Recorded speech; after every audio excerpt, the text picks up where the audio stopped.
Et pour moi, avec nous ça quoi. Olivier Taf, mes chers. Un peu cher, il y a pas un gauchon nous. Ane anu mereti. Un peu zere kele mereti. Ane la azimpe. Ngota miazo. Ngota miazo aloyi nyingbanga. Kemenju. Medishe ya neta atsanga. Mendel pinti nongon ndiri kele. Nyingbanga po menju. Po shemboti. Ndu no azubo tsanga. Azamete mo ngong. Igo meleng. Aga mi share la pimpe. Me graphie. Ntok le ko. Mais ça que là ndeka les indang logo aketi et je te même nga non ton aketi meleti jo pa a meleti dim folitsen ngo ana mela impe ana atshela azimpe me ko peju melu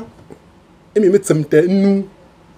emi hulu fu lu fu etimi sane mfrela meleti wo anda onko kwela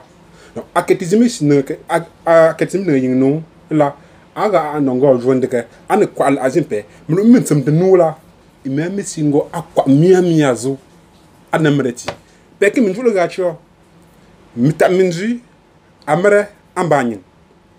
emre pupa ndisi eponji ementet ifizi azisi ponji mentela me hemereti ti injone melu nu ntenele fo impet aga androngo njinyin temo ngalezing ngalezi ish maphe a ish nye mbuhe nkwatin shunya nye jutsem izi asinzete ewe wo shede kimin tok po mfondo ekote na ngambongo po pidina bon a ndisi won nkeno na ansi won kemitet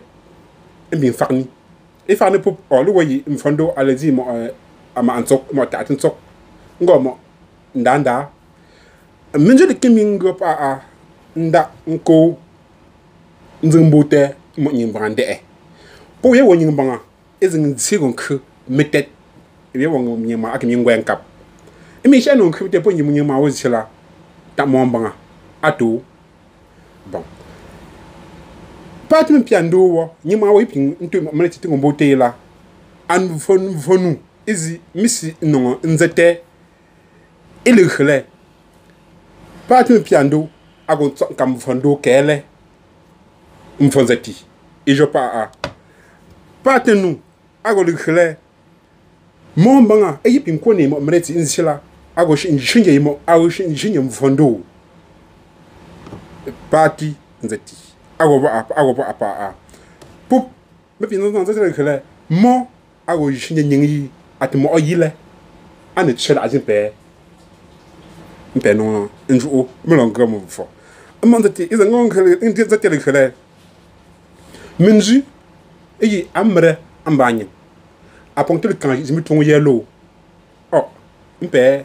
jui amo azengol khele ndu pati mpiando ago yishigun khimfondo mpe ka se megawe mizun tension awen kap bon emjing emfo egon kh vondo pogon kh ndo swe mo shit all la ko le wo impese le khele o piketi ngo nyingi okati azo kati o piketi ngo yukulo menji mo pon o tso on kh bon emi tso on kh enfo ne pa ondo mia wo o zeti lo mia mo on kh to donc pa ndo swe api nzeti lo amawop la ago to pi on kh mze no nzete pombo pomia mkimi yeshe eton wo a eshe amnto onu jamet mulu mi me jan teni e mi le tsamti nu mpe pontere de sane chira az fere khole minji wotu numulu ngombia ma anti numulu meleti ngombia ngang te me no nu ngombia ago mfolo go lonkwet party ago lo fakni ndondie e mo njindu e mo ndu swe apino to onkap njindu ago njindu aven alige shent onkapza mangachu emi tonkapji atubu in pozin tong mtsinga membia na asi nzin zomulu membia mulu la pom lu ga ntsamti ndinga pour le kura meleti wo pa a pour zin fakni ana wo sha ngo minji awu pa akon njindu akiminda anziti tsening ala anziti tsun kammet kamezi pour le tsinti kwa tuzimet de mingzin numru mendo ana daga pour farni mo aju menji mo ko azie metu mba apo mram lonk mba wo nji mfondo atinji e mo ndo nde e ndo ndire ko ndo ndire ana atshala mba azin kuku be tun ji ende ila nchi ndo de pe funzo nso mlami mi ya wo nya no sin kwemege akundo anko ogomia mpese ke nya kuno sim jong ndo ana putuji e gon ko omo ngone pukube ngone ko omia nya kuno si amga mendo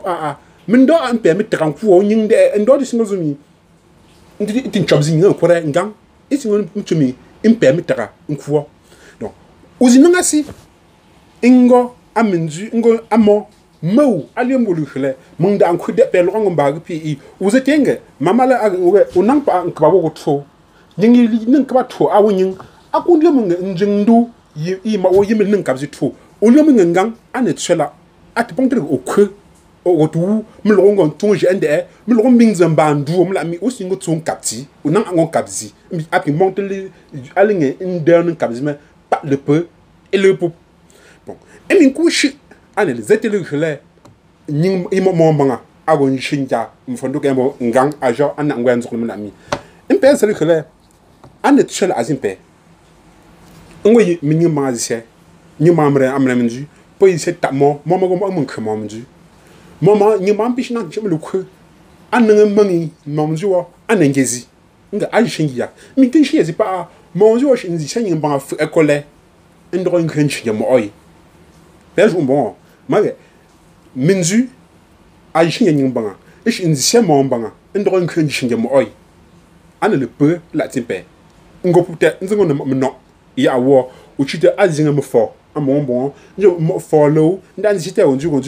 ndang zo minzu menonga nanga ngo pa fola me la pingo pa minzu a de ponte de fo ante la menuet ante prala ambino la ala andi seigne mo ba fa école mo ba ma se nchi effort ala donc ane le peu ngo pa ambo men njendo men ndo sui ago pingzem nshinja e yimo njendo ngang mo le peu tizet pom la mi po hésiter mo ozo we ndo apinda ande tun kabzi te bezin tenem lu mo nzambo no lu fane le farni mbo pe pungo mi shole pe go won kapi pe pungo jingo akunkon amondo su ntonje tu pa prata la anon mboli te lo to te mboli te lo to na mi pe tu tsinta menji men tu tsinta menji pa menji na si ngon kabzi imo ndo su a won ton mi ton le nton nga ambanyi ngon ambara mangi bara pa ngo ntson mbo epomia achene no mreti mpe ponte no jemet atro mom la mi e mo mi asin kwite mo mto ino sa o la antin jingan mo liambunga mo mi amo ke mi amo o meliti mete kizo tfeya pegon khazo met pegon khu mbin jo bon tinda ngotu khu ich endo te pe mi dan ton njo bon nkurton pe le bon jo anamre la impe am onuzi nyego temwa azimetu akon tongo akatendem papier dans la bible là ou tongo ton pokon bo ala ken so mo na nkuku na mepo akon ken na mepo out nku sasa akun ken la mi akana eno fa apopi mbo opik din si gon kraje esi nken ngale mrela ala na atfo mrela ala chito impelo ego mum fo amo monzati mego no nzate ali khale minju aw kanji mi tongi ke ngang minju bi ngam minju ngoy nyen nin kabzi tfo de mi khamre timet an tchela pa mi la mbo to ponte kanji mo tongo umre banyi pa andron chi tsunga umre banyi ndron chi tsunga no nginga kongo ak pa akon mbo o ponte o nan ango ne tsa aju mi la je minju pingzim te ti woyi alamre mbo mi la je minju ping ap mre banyi mi bingzim ba pop nshutro gang opite mna ba nchi anyi met akola go ji nchi chiteo avant d'outimi ago jojo puis monter au torti pas le peu il pontinge me torti et pour mremdo melonk ola tu mo mepin zamba mfondo eton e won kukumbu nkutu vinglo mo metongo o ba mfondo te mo pin ko farne ndenge mish tongi amei ambai i chitin kwezinja